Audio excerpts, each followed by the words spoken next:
वशीकरण का अर्थ बिल्कुल सरल भाषा में समझाने का प्रयास करते हैं। सरल भाषा में वशीकरण का अर्थ होता है कि किसी व्यक्ति के मन को अपनी ओर आकर्षित करना।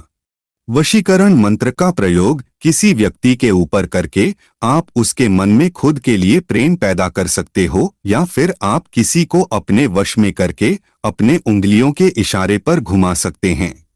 यदि कोई व्यक्ति आपसे बहुत नफरत करता है तो आप उसके ऊपर वशीकरण मंत्र का प्रयोग करके उसके मन को अपनी ओर आकर्षित कर सकते हैं और वह व्यक्ति आपकी हर बात मानने लगता है। मित्रों, आखिर ये मंत्र कैसे काम करता है, आइए आपको विस्तार से समझाते हैं।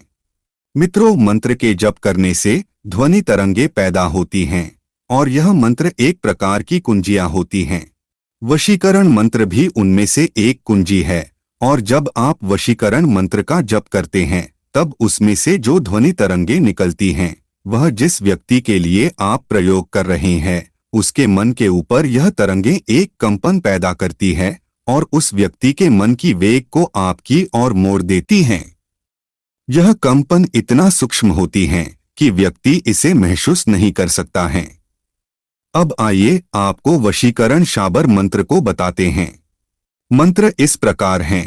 अखंड वीर का चेला, क्या झेला क्या खेला, अमुक को मेरे वश में करे, जो ना करे तो वीर हनुमान की दुहाई, शब्द साचा पिंड कांचा, फुरो मंत्रक ईश्वरो वाचा। इस मंत्र में अमुक के स्थान पर आपको जिसके ऊपर वशीकरण करना है उसका नाम लेना है। मंत्र सिद्ध करने की विधि।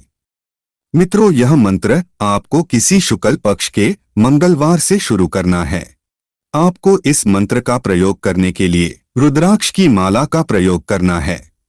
जब शुरू करने से पूर्व आपको मुख में थोड़ी मिश्री या कोई और मीठी चीज रखनी है। यदि आप कोई और भी वशीकरण मंत्र का प्रयोग करते हैं तब भी आपको मिश्री को मुख में रखकर ही जप करना होता है। इस बात पर विशेष ध्यान दें।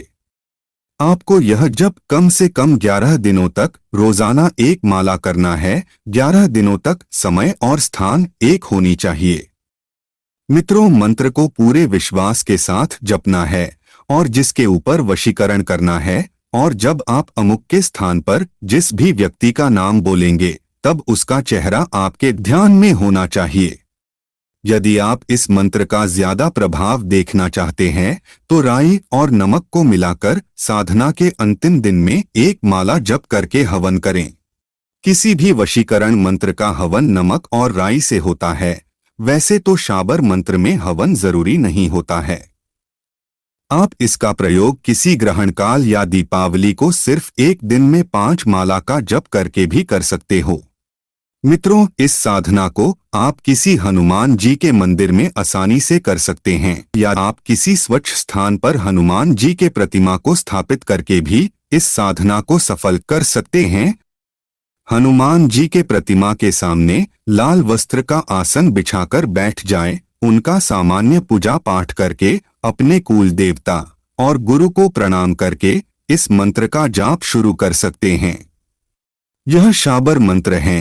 इसमें हवन आदि विशेष प्रकार की पूजा पाठ की भी आवश्यकता नहीं पड़ती है, लेकिन इस मंत्र को अधिक से अधिक प्रभावशाली बनाने के लिए आप साधना के अंतिम दिवस एक माला जप करके राई और नमक का हवन जरूर करें।